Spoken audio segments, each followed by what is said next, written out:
All right, y'all. Good morning. We're back at the home lake today. I have not been out a lot this week.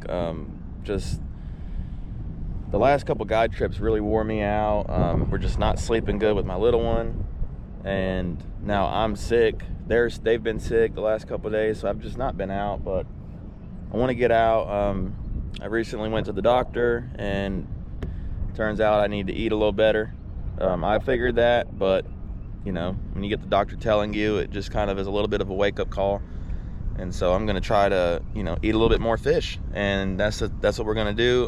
Not gonna fry them, obviously, but hopefully we can just get 3 fish and have a good lunch. So that's the goal today, and we're gonna see if we can make it happen. Let's see.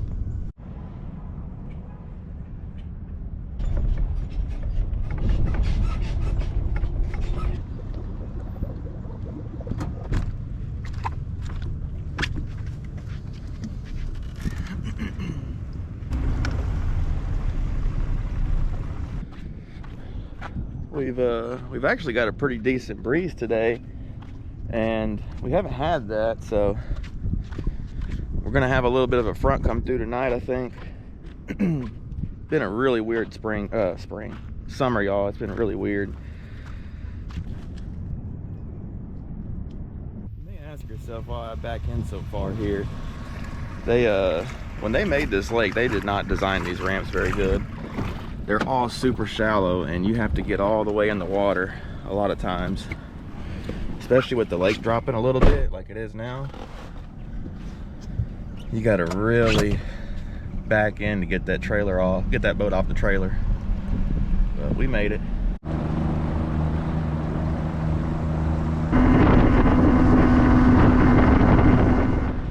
All right, y'all.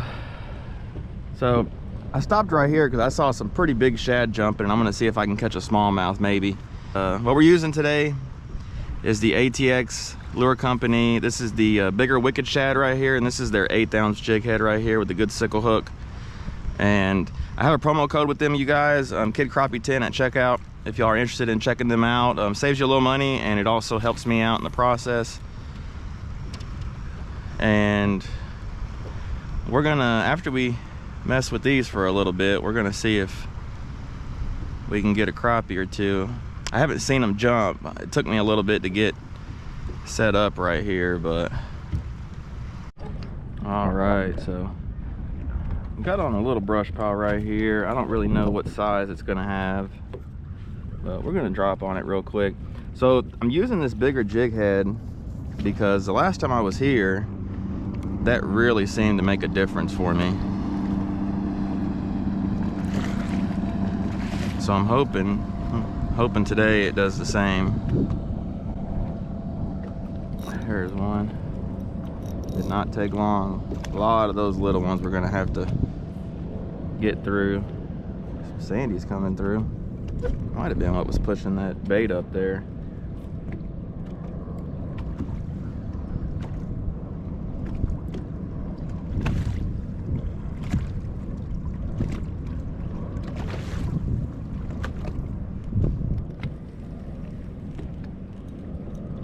Another one, little black crappie. Quick release.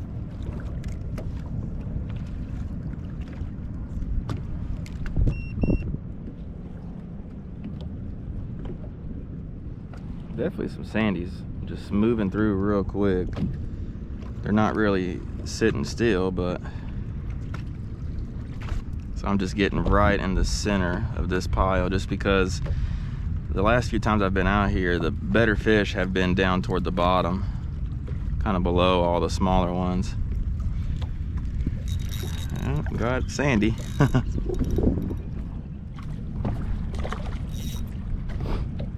These ATX lures, you guys, they're so durable. That's one of the biggest things that I like about them, is they're just durable.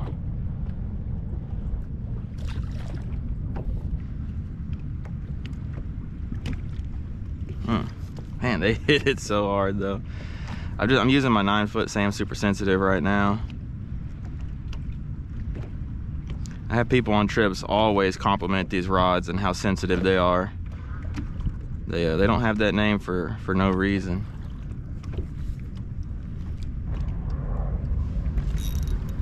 one got it. I was just real slow setting the hook on that one. Just wanted to make sure he had it. A little short. And quick release. Well, we're gonna make a move here pretty quick. I just wanted to check this.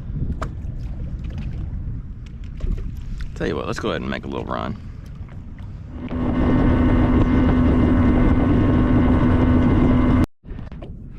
All right. See if we can get a bite on some of these crappie condos right here. That PVC a lot of times just reflects so strongly that it's really tough to tell. Oh, there's one. A good one, I think. Oh yeah, good keeper black. There we go. I think that's a keeper. I mean, that's a perfect eating size if it is. Right at 10 inches. Let me check them out real quick.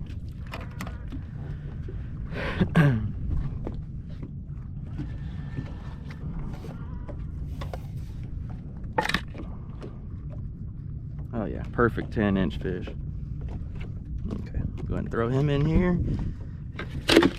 These flop boxes are really nice, y'all. I mean, they're I use them as a cooler too, just like this. Especially if I'm only gonna keep a couple fish, there's no need to get the big cooler. And it really keeps that ice well.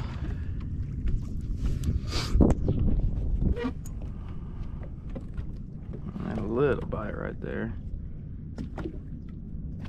There's one. Man, he hammered it. Who say a small crappie won't hit a big bait? Look at that. Look at the size difference on that. Man, that fish is pretty. Got some turquoise. See you, bud.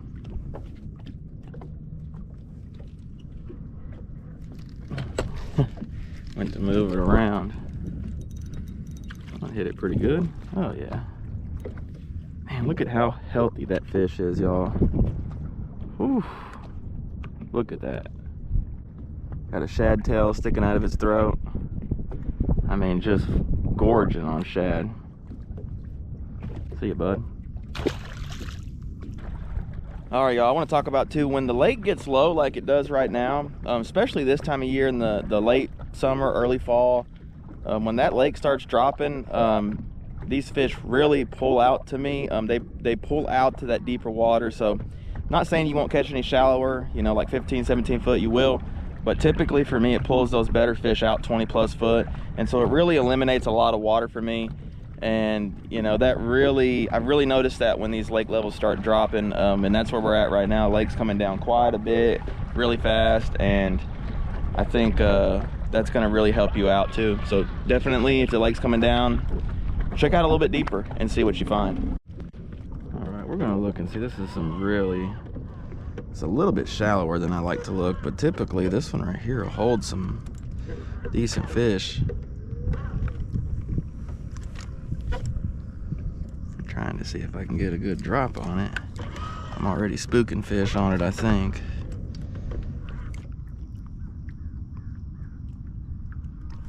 Golly, how did that fish miss that? Holy moly. That one shook the entire rod. Finally got one. Well, not too bad. Not too bad at all. It's funny how they get that darker tail sometimes.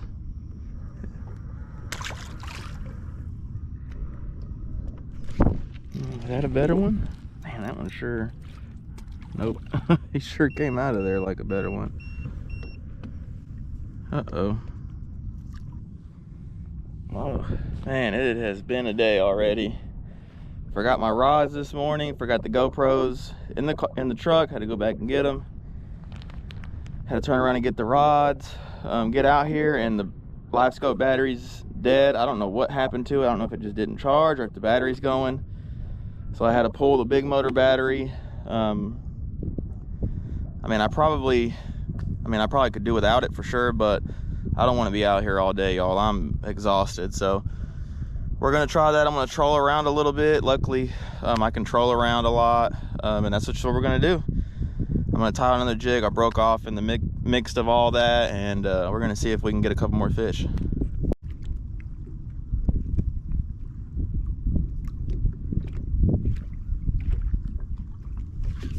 Got that one. It's a little baby one.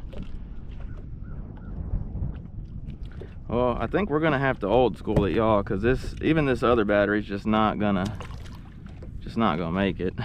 What I might have to do is just kind of get positioned on it and then turn the Livescope off. All right, matter of fact, let's go ahead and do that right now. I'm gonna go ahead and take this off because this is just killing this battery too. Well, we tried on that. I gotta swap this battery back. All right, we're gonna see if we can catch one here. Good thing is this little spot right here is pretty big. So I think we can drag around and catch a couple.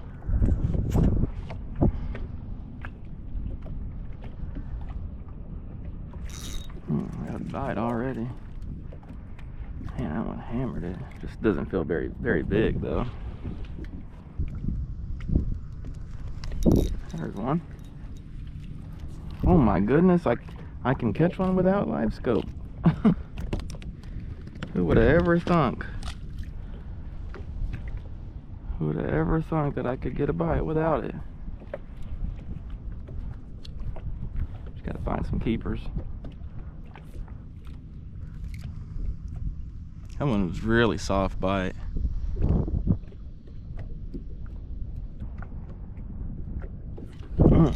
That one hammered it. And he's small though, but man, he got it.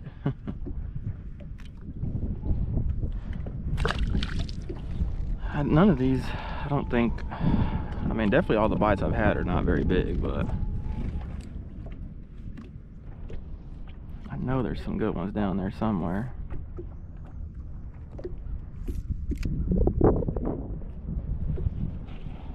I really would like to, so, you know, like this, fishing without Livescope like this, you're gonna really want to bump that brush and bump that cover. That's how we used to always do it, is you wanted to get hung up to an extent because then you knew where the cover was.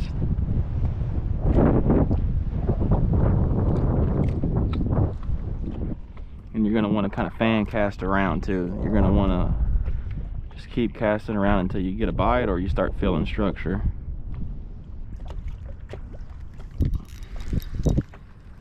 They're just little though.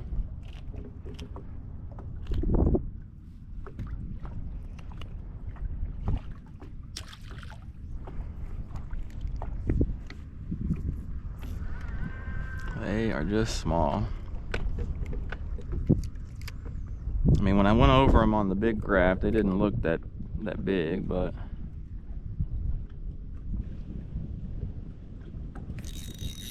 man, that one hammered it. Small though.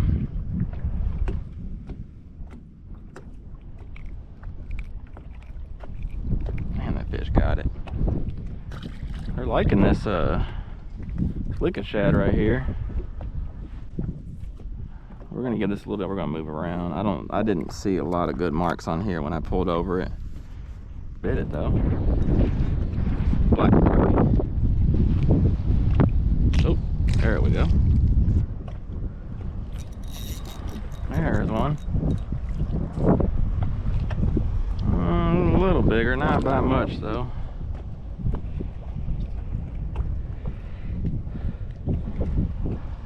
Not by much. That one hit it on the fall. Alright, let's go. There's no size here. Alright, I'm going to show y'all how I'm going to set up on this brush pile.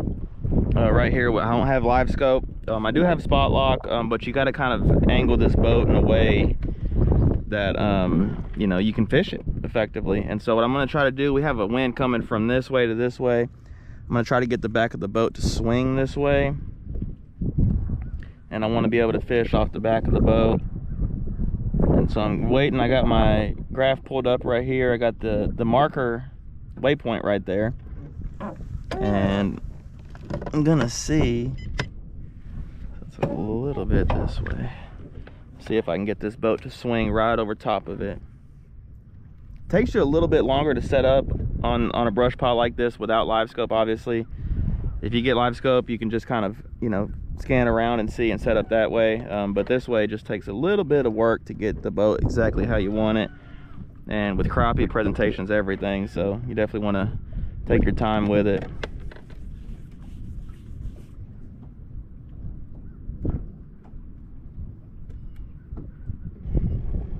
I need to be a little bit further this way. Yeah, there we go. Once I get this at the back of the boat and see the mark, I'll be able to kind of move around. See, there it is right there. So I want the back of the boat to kind of sit right there.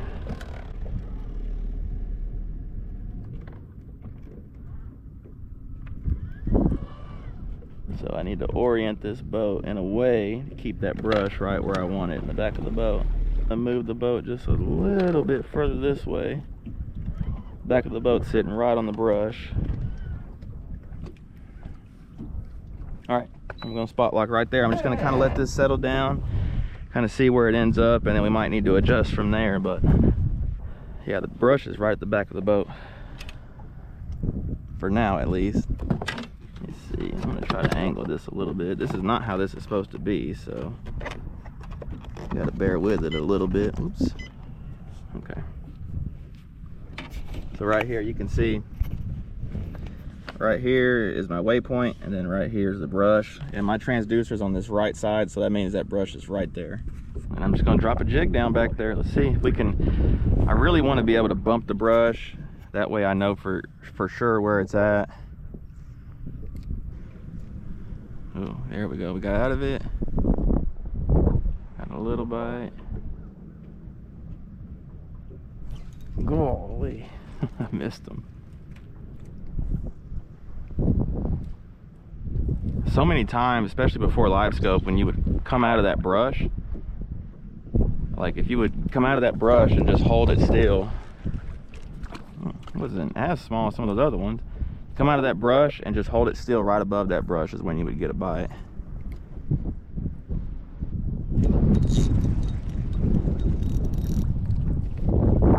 Same exact size.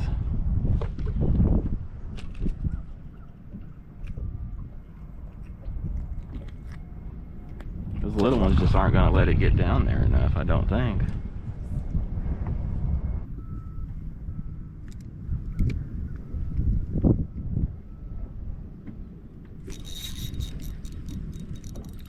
Man, I thought that was a bigger one. He hammered it.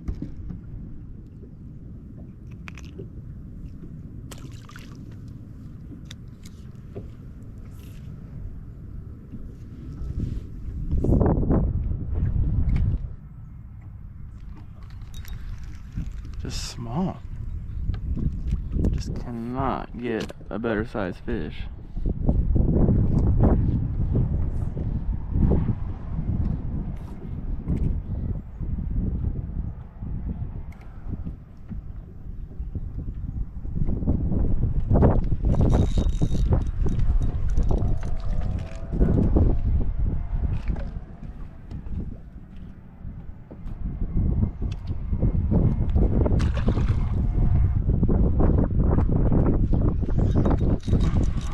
Better? Oh yeah, that's the kind we're after. There we go. I was just saying we gotta find a keeper. That's a big old skinny dude too. I'll throw him in there though, because we don't really have a choice at this point. If we want to eat some fish.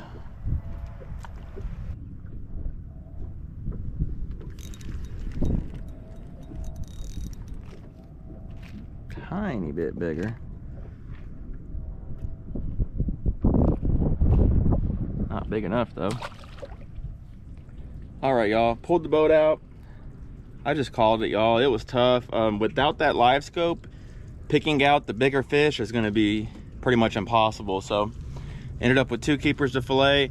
I let one keeper go back earlier that I wish I wouldn't have, but I did not expect that battery to go out. But I'm going to get over here, clean these up, get back to the house and cook them up. I'm gonna probably just, you know, blacken them with some olive oil, and then I don't know what else I'm gonna do, but yeah, it was one of those days. The lake, I feel like, is fishing better and better with that water level dropping, but I really didn't get to really gauge things today, and that's unfortunate. But caught a couple good ones and caught a lot of fish as usual, but definitely cannot complain. I'm gonna get these cleaned up and get back to the house because I'm not feeling good, y'all. So let me get this done real quick and I'll show you how I clean them. All right, so I'm just gonna knock these two out real quick. That's a good one there. We just needed more of them. This one too is not bad, but threw back one more earlier that I wish I wouldn't have, but that's how it goes. Anyway, I like to use this Rapala, however you want to call it. And yeah, I'm just gonna show y'all how I clean these fish. There's a million different ways to do it. This is just how I do it. I just go like that. Nice. It is just so soft.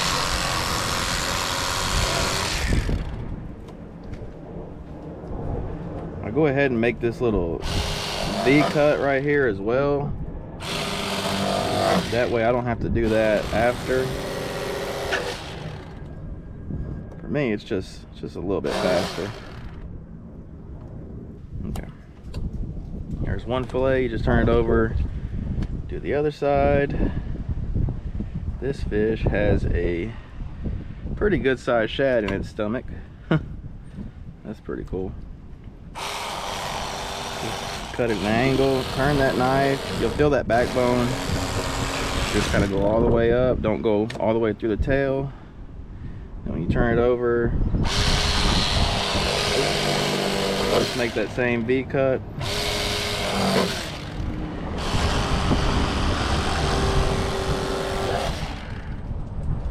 Just like that. That's a good fillet. You can keep these rib cages and all that. I'm not. I don't.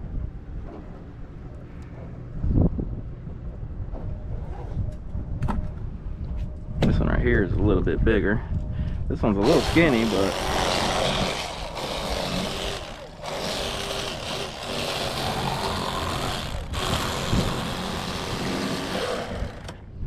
same exact thing on this side. On this one, I should say.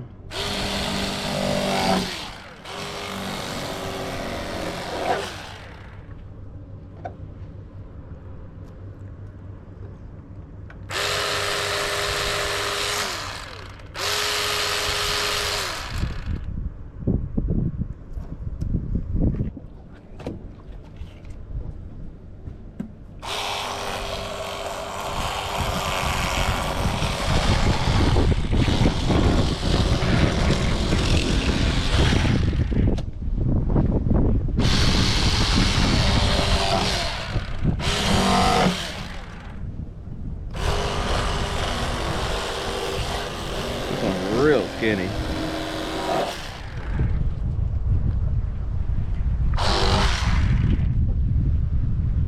But here we go. Just like that.